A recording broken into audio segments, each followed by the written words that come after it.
And welcome back to my channel, and welcome if you are new here.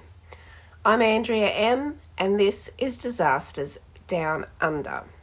And this is also a subscriber requested video, and it comes from our very own Bianca Maroney and from a friend of Bianca that were both interested in what I will be presenting to you today, which is the Glenbrook rail accident that occurred on the 2nd of December 1999 at 8:22 a.m. on a curve east of Glenbrook Railway on the City Rail network between Glenbrook and Lapston in New South Wales. But we'll get into the locations and everything as we progress in the video. So a few little updates before we get started. I'm feeling much better. The flu's finally loosening its stranglehold on me. I've stopped coughing so I can sit and effervesce and just give you guys a great video today.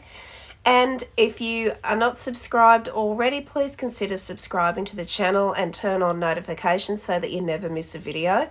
Also, if you would like to drop a suggestion for a future video that you would like to see, whether it be a disaster, a missing person, a real crime story, something paranormal. Also, if you are within the Clarence Valley area and you would like us to come and investigate your home or a business that you feel may have something paranormal there and you're not quite sure, please get in touch with us via our Facebook page, Clarence Valley Paranormal, and we'd be very happy to come and check that out for you. So today we're going to get into the subscriber requested video of the Glenbrook rail accident. As I was saying, please like, share, subscribe because it helps me build my channel here on YouTube. I've been on YouTube for just over 12 months now, and I've got just over 300 subscribers, which I'm really excited about, and I thank you all so much, especially the ones that are constantly commenting and interacting with me. That's, as I said before, the best part of the job. So please keep it up, and yeah, drop your suggestions on things that you might like me to cover in the future. So without further ado, let's get into the Glenbrook rail accident. And the Glenbrook rail accident actually involved not only the Glenbrook train, but one of our most famous passenger service trains. But let's just begin the video. So as I said before, the Glenbrook rail accident took place on the 2nd of December 1999 at 8:22 a.m. on a curve east of Glenbrook railway station on the City Rail network between Glenbrook and Lapston in the Blue Mountains of New South Wales. 7 passengers were killed and 51 passengers were taken to hospital with injuries when a City Rail electric interurban train collided the rear wagon of the long-haul Perth to Sydney Indian Pacific. And the Indian Pacific is one of our most famous trains. The service is still running between Perth and Sydney, and it was filled with elderly passengers because that's mainly the passengers they receive on the Indian Pacific is older people, retirees that are, they're just doing the grey nomad thing, or they want to take a train journey across Australia. Well, the Indian Pacific is the best way to do it. So I'm just going to tell you a little bit about the Indian Pacific, and if I can find some film of it, I'll pop it in here, but I will definitely put a lot of pictures in so you can see this magnificent train and the vistas that it passes through. So the Indian Pacific is a weekly experimental tourism passenger train service that runs in Australia's east-west rail corridor between Sydney on the shore of the Pacific Ocean and Perth on the shore of the Indian Ocean. Thus, like its counterpart in the north-south corridor, the GAM, one of the few truly transcontinental trains in the world. It first ran in 1970 after the completion of gauge conservation projects in South Australia and Western Australia, enabling for the first time a cross-country continental rail journey that did not have a break of gauge. The train has been rated as one of the great rail journeys of the world. Its route includes the world's longest stretch of railway track of 478 km, which is about 297 miles, stretch of the Trans-Australian Railway across the Nullarbor Plain. The service was originally operated jointly by 4 government railway administrations: the Department of Railways New South Wales, South Australia Railways, Commonwealth Railways and Western Australian Government Railways, until February 1993, when Australian National took full ownership. In 1997, the Indian Pacific was sold to the Great Southern Rail and subsequently branded as Journey Beyond Rail Expeditions, then Journey Beyond, during several changes in corporate ownership. So a one-way trip takes between 70.5 and 75 hours, depending on scheduling and daylight saving periods. As of 2022, 2 levels of service were offered, branded as Platinum and Gold. A motor rail service conveys passenger motor vehicles on a train between Adelaide and Perth. So as you can see, this is a very popular tourist train. Still to this very day, it is still running even after the disaster. So it has a very long journey to cover between Sydney and Perth where it finishes. So on the day of the disaster, the Indian Pacific train was authorised to pass a red signal at Glenbrook and stopped at the next signal, which was also red. The driver alighted to use the line-side signal telephone to call the signaller for authority to pass the signal at danger. As a component of the phone was missing, he incorrectly believed it to be defective. A delay of approximately 7 minutes resulted, despite the locomotive having a radio. At that time, it was not procedure for the National Rail Corporation to use radios to contact signal boxes. But I do believe that is a part of their protocol now. If the phone is disabled or doesn't seem to be working, they will radio through. So the interurban train restarted with authority after stopping at the red signal at Glenbrook and collided shortly thereafter with the rear of the Indian Pacific train that was waiting at the second failed signal. Several factors were involved, from equipment breakdown to poor phrasing of the safe working rules. The most important was the interurban picked up too much speed and the driver was not able to see the rear of the Indian Pacific around a sharp curve in a deep cutting in time to avoid a collision. And this is essentially equivalent to a blind corner. And I did actually manage to find some footage of from the disaster that day, so here's a little bit of it. Take a look. Still hissing. On board the 2 trains, hundreds of stunned and petrified commuters. Paramedics run through bushland to get to the dying and injured, clearly shocked as they lay eyes on the wreckage. 366, we have a passenger train into the back of the Indian Pacific. As a huge emergency operation begins, the passengers escape the wreckage, a makeshift field hospital set up by the tracks. There was a loud bang, people were thrown forwards and sideways all over the place. Just suddenly thrown completely backwards right into the wall. Almost knocked myself out. Seats went flying, people went flying, goods went flying. Many of the 59 injured were elderly holidaymakers travelling aboard the Indian Pacific from Perth. Grandparents bleeding from deep cuts to the head. And tables everywhere. Just so frightening. Rescue helicopters unable to land to pick up the critically injured. One by one, the passengers were helped from the carriages. When paramedics reached the first car of the interurban train, they found the bodies. Reportedly among the victims, a little boy. All the injured from both trains have been removed. A number of people are deceased, and they were the ones who were in the front carriage of the interurban train. It's believed the Indian Pacific had slowed down at the sweeping bend after being warned via radio of a signal failure. So the track was curved to the left. The train was using the left-hand track. The driver was sitting on the left side of the train and the track was in a narrow rock cutting. These 4 factors contributed to less than average visibility. A commission of inquiry headed by Justice Peter McInerney investigated the accident.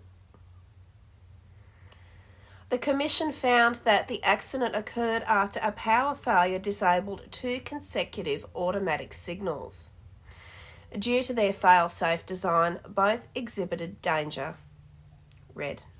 Both trains obtained permission from the signalman at Penrith to pass the first signal at danger. The driver of the Indian Pacific obeyed the rule requiring him to proceed with extreme caution, but the driver of the interurban train failed to do so and caught up with the Indian Pacific.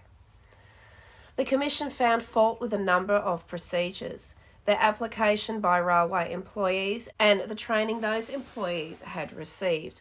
Among other factors, it found that the signalman was unable to monitor the position of the Indian Pacific, so was unaware it had not cleared the second signal. Safety-critical communication was too informal. The train controller in Sydney told the driver of the interurban train by radio, "It's only an auto, just tripped past," thereby potentially misleading the driver into believing that the signal section was clear. The signalman in Penrith was not unaware of this exchange.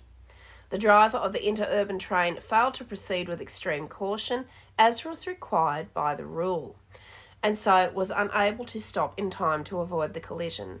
Training for passing signals at danger was deficient, as was the rule Safe Working Unit 245. The 7 people who died were in the front compartment of the first carriage of the interurban train. The rear carriage of the Indian Pacific was a car transport wagon that did not convey passengers, and in absorbing the brunt of the collision was arguably the reason there were not any fatalities on board the Indian Pacific. The impact of the collision was such that the front 6 metres of the interurban car were compressed into just 1 metre, while also causing the first 6 carriages of the Indian Pacific to separate from the rest of the train. When the driver of the City Rail train saw the stationary Indian Pacific, he ran from the driver's compartment. The dead man's brake was automatically activated, and to lower the deck of the double-decker carriage, warning the passengers to brace themselves. He was badly injured but survived because of this. As he ran through, a man from the front compartment ran to the upper deck to warn the passengers and thereby also would survive the crash. A third train, bound for Lithgow, only narrowly avoided colliding with the wreckage when signallers managed to warn the driver to stop just a mere 60 seconds before it reached the crash site. And just a side note, as we continue to keep seeing with these disasters that unfold, and what I like to call the final destination effect, there's always 3 factors involved in a disaster. So the first factor is the signals weren't working properly. The second factor was the communication was poor. And the third factor was that the driver of the interurban train was not following procedure and proceeding with extreme caution. So there's your 3 factors that contributed to this disaster. And I always find that really interesting. It doesn't matter what disaster I'm reporting on, whether it be natural, whether it be like human causation, there's always 3 factors, and I find that really interesting. So what happened with the interurban train? So the train was a standard 4-car V-set, labelled V21. The first carriage, DIM 8067, received critical damage to its front and lower compartments, but it was repaired.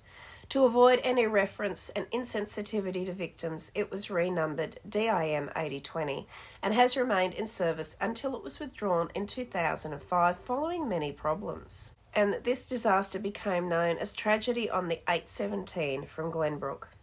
Strangely, it was the quiet of the bush which was more unnerving than the hard reality of the violent deaths. Below, in a 10-metre deep railway cutting, 2 trains were locked in a deadly embrace which had killed perhaps 12 commuters on their regular early morning trip into Sydney. Witnesses at the scene would go on to say the trains looked like a broken-backed creature. And as you can see by the photos, that is exactly what they looked like. The scene of the train crash at Glenbrook, New South Wales on December 1999 was nothing short of horrific. The silver aluminium carriages reflected the sun like mirrors baking in the heat. A hush lay over them, and the mountain bushland broken only by the call of birds, as startling as the occasional ring of hammers of the recovery teams beating away into the tangled wreckage. The contrast would strike the police commissioner, Peter Ryan, when he visited the scene around midday. Mr. Ryan would go on to say, "It was such a beautiful day," he said, looking down upon the scene, "yet tragedy has struck for people who were not expecting it." The recovery teams worked with the unrushed steadiness of men who have been told it was no longer a rescue mission. Ooh, the feels. Only the dead remained inside. Their job was to break into a silent tomb. These men knew what they were doing and had confidence in themselves and their equipment. The emergency workers on scene that day would go on to say it was a horrible mess in there. So while these men were highly seasoned professionals and they had done this kind of thing before, in fact, I think there were a few that were probably present for the Day of the Roses as we explored back last summer with the Granville train disaster. And if you've not watched that video yet, go watch it because it kind of makes sense with this one, and I will put a link in the description box below. So they would go on to say that while they were very experienced in these matters, their task was complicated by a dangerous 70-degree tilt of the wreckage in the carriage. So it first had to be secured against toppling over because that would have put the emergency service workers in danger. So how many bodies were actually inside? Even by the end of a long day, it was impossible to be sure. As I said before, it was just a tragic, horrible mess. And late in the afternoon, when he came down to the checkpoint for a break, he would go on to tell the reporters and the other emergency workers gathered there, the wreckage is compressed, crushed, and torn. It's impossible to say. And it was so hot, like he was actually sweating from his eyes. And as many of you know, if you live in a hot climate, like usually in Australia, it's pretty much hot year round, and we have like a couple of months around this time of the year that it's actually pleasant. But as I've reiterated a few times, it's very cold here this year. I haven't seen a cold winter like this since 1986. So usually, it's pretty warm. And the type of heat they would have been dealing with on that day, as many of you know, December is the beginning of summer here for us. So it would have been a very hot day. They would have had sweat running into their eyes, also making visibility near impossible. As you know, if you've ever had that happen, you're sweating profusely. It's a very hot day. Sweat's running into your eyes, it's stinging, and it makes it very hard for you to see what you're doing.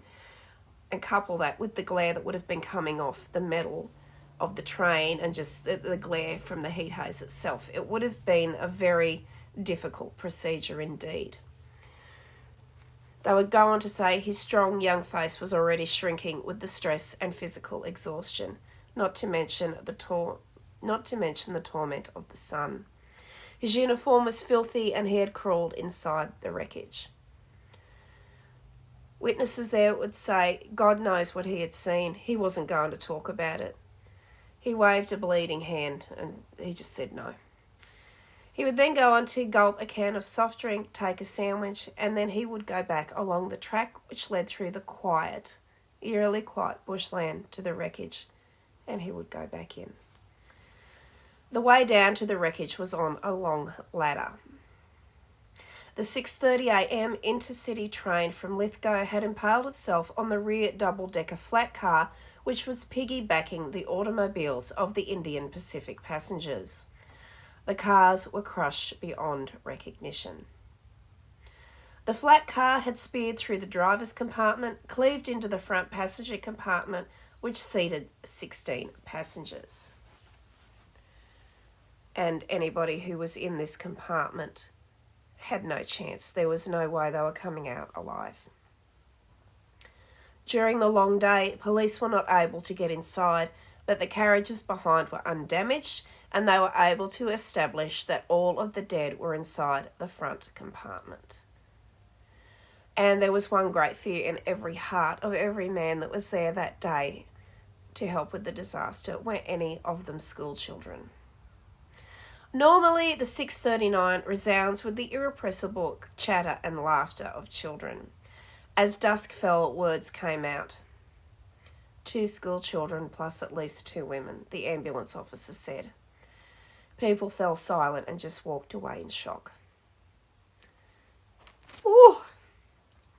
I never know when I'm going to get hit right in the feels, and it's strange when you're preparing to make a video such as this. You read it so that you know what you're talking about, and then you write your script, at least I do, and then, you know, you're reading it back off your teleprompter or whatever it is you used, or if you're blessed with a huge, great memory and you're telling the story.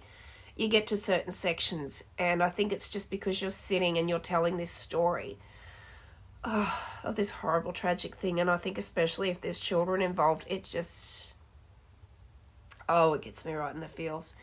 And I just find myself becoming very emotional just for everybody involved. Like kids, they would have just been on the train getting ready to go to school, whatever, probably talking about the Christmas holidays coming up, and then all of a sudden this happens. And I really have to take my hat off to the emergency service workers that attend these sites, because I could not even imagine turning up for work, attending a site like this. You go in and you know when you get there it's recovery, it's not rescue. And you're going into these situations and there's humans just like yourself who have died, and you know you're sifting through the wreckage and you find children. I mean, the adults are bad enough, but can't even imagine what it would be like to be an emergency service worker.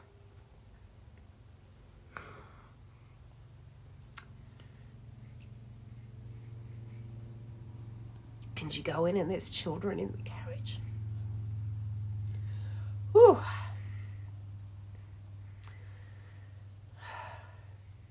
Gonna need a minute. Bush, a bird began to sing, calling its young home to the safety of their nest. Their day too is filled with peril. The train lay silent as any tomb should be.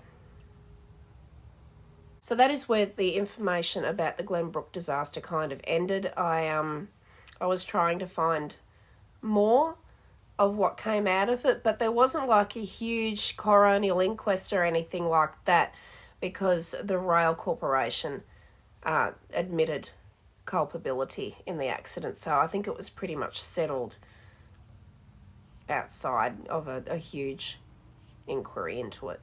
So 5 years after the disaster, a lady named Krista Thomas, who lost her daughter and her grandson in the disaster, would revisit the place, and she would write a little bit about her experience of it. And this came up in an article that was published on the 20th anniversary of the crash. So I'm just going to read what I've got here, just so you guys can know who actually passed away in the crash and help people to not forget about them, because these were real people with lives and families, wishes and dreams that were never going to come true. Oh, I'm upsetting myself again. Oh my God, why do I do this for a job? Yeah, because I don't want people to forget. Okay, so I'm just going to read this article as I found it, because I can't put it into better words myself, and I want her voice to be heard. So this is Krista Thomas's view, and from her perspective of losing her daughter and her grandson. 5 years after the Glenbrook train disaster, which claimed the lives of her grandson Flynn and his mum Natasha from Hazelbrook, Krista Thomas would buy Flynn a present on his birthday and write him a letter. This helped her to imagine the 5-year-old, as Flynn was only 5 when he died, growing up and developing new interests, while holding an ever-present image of him in her mind. Krista would go on to say, "It was very difficult, and that was a way I could firmly have an image. Ever since then I could imagine him," Ms. Thomas said. The Hunter Valley resident returned near the scene of the disaster on Monday, 20 years after the tragedy, joined by family and friends to pay respects to the 7 people who lost their lives. And as we know, it happened on the 2nd of December 1999 at 8:22 a.m. when a commuter train from Lithgow smashed into the back of the stationary Indian Pacific at Glenbrook, killing several people in the front carriage of the commuter train and injuring 51. The crash also took the lives of the following people: Scott Neal, 35, of Springwood; Gail McKenzie, 55, of Lura; Michael Roberts, 52, of Glenbrook; Paul Marcelliano, 55, of Lithgow; and Carol Tran, 20 years old, from Auburn. At just after 8 a.m. on Monday, a small crowd gathered to remember their loved ones and pay their respects. They included siblings Andrew Roberts and Melinda Clark, who were orphaned at 17 and 20 when their father Michael Roberts from Glenbrook was killed in the accident. "I talk about both my parents for our daughter so she knows about them and have photos all around the house," Mrs. Clark said. The gathering also included Bill Higgins, the Glenbrook station master at the time, who has marked every anniversary for the past 20 years or so. After the disaster, the Gazette dedicated 4 pages to the tragedy, as the community struggled to deal with losing 5 of its own, but pulled together in true Blue Mountains fashion. It wasn't as big as Granville, however. Every accident that kills a person is big. The ripple effect for the Blue Mountains was huge at that time, Ms. Thomas said. Due to the trauma of the accident, Ms. Thomas has few memories from the time, but she does recall attending the inquiry that followed, conducted by Justice Peter McInerney. "It was a grueling process," Ms. Thomas said. Justice McInerney made 95 recommendations aimed at turning the culture among New South Wales rail organisations into one that was more concerned with safety. Increased training of train drivers, improved communication, and the establishment of a rail safety inspectorate were among the recommendations. Justice McInerney would go on to say the accident was catastrophic and it was also avoidable. Put shortly, this accident should never have occurred. And the Sydney Morning Herald reported this in the May of 2001. The families of the victims launched a class action seeking compensation from State Rail. The compensation process is quite distressing and we were quite horrified by the process of compensation, Ms. Thomas would also go on to say. It's about justifying why you are making a claim and why you are traumatised. The case was dropped when State Rail admitted liability. And that is where that article also runs out. So, that was the Glenbrook train disaster. I'm sorry, I can't find a lot of information on it, which does surprise me, considering that it was a catastrophic event in our history. I think maybe because it wasn't as big as Granville, the Day of the Roses, but yet it was big for the families that were involved and for the first responders that were responding to this disaster. I mean, I'm getting choked up and I'm just relaying what happened, so I cannot even begin to imagine what it was like for any of these people that were actually involved and had people pass away because, again, of negligence and probably a bit of corruption involved in the State Rail Commission. So hopefully things have improved a lot since then. I would just like to say to the families of the people that passed away in this accident, my heart goes out to each and every one of you, and I'll be keeping you all in my prayers tonight. Yeah, so that's about it for this video. It's a short one, but I really wanted to get this done. As this week because I'm feeling better and getting back into life again, finally. I have a very big week, so that's why the video's early. As some of you know, some of you may not, Bianca and her lovely fiancé Des are actually getting married in October. So we have, and I'm one of the bridesmaids, of course, and we have secret bridesmaids business to really start cracking into coming up over the next few weeks. So there's wedding stuff coming up this week. I also have a day I need to go spend with Mum tomorrow. It was her birthday on Thursday, so everybody say happy birthday to my mum. And I was still a little sick, so we didn't actually get to have like a really good quality day together, so I'm going to have a day with her. And then I am also getting back to the shop with my friend, as I spoke about in the last video. I will be there on Friday. So it hasn't left me with a lot of time to record and make videos. Fortunately, I can pretty much research whenever I need to. I have a very big week coming up, trying to play catch up from being sick. Hopefully, that's got to be the last thing that happens to me this winter, I hope, because I'm tired of being sick. I just want to be out living life and doing things and getting content made for you guys. And just being a normal person for a change. So big week coming up, so that's why we have an early video. So please leave your thoughts in the comment section below. Again, I apologise that there is not a huge amount of information on what happened after, involving the coronial inquiry and all that kind of thing. It was very hard to find. There was very little. So unfortunately, I couldn't sort of put a lot into this video, but I still wanted to do it for Bianca and for her friend who requested it, and also for the families who were involved in losing people to this horrible accident. So, hope you guys enjoyed this one. As always, please leave your thoughts on today's case in the comment section below. Do you remember Glenbrook? Did you have the misfortune to know anybody who was involved with the accident? And do you have a case that you would like me to cover here on the channel, be it something paranormal, be it something missing person related, real crime related, unsolved related, anything like that? If you have a suggestion, please drop it in the comment section below. As I mentioned on my last video, I'm going to be branching out to other countries in the Asia Pacific Rim. So if you have stories from New Zealand, whether it be disasters, whether it be true crime, whether it be missing people from New Zealand, if you would like me to cover anything from New Zealand on the channel, please ask, because I will be branching out to include New Zealand. And as I said, towards the end of the year, I'm going to branch out to also include international cases.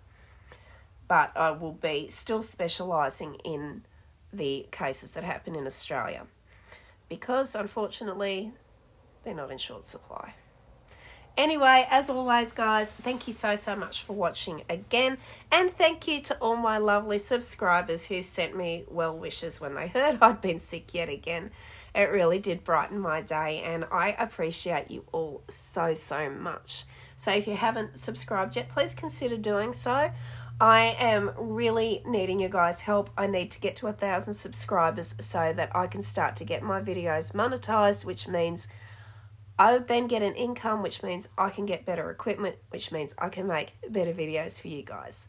Because at the moment, I am operating with a GoPro that was gifted to me and my iPad and my phone.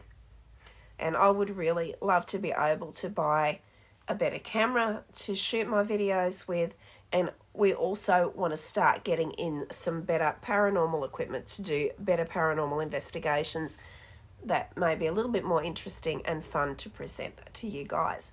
So if anybody would like to help me out by subscribing to my channel, I'd be eternally grateful. It doesn't cost you anything. All you have to do is just press subscribe and the little bell button next to it, and that's all you have to do. So if you could do that, I would be so grateful. And to all of my subscribers who have been with me from the start, my whole 300 of you, thank you all again so much. I appreciate you, and I love you all so much.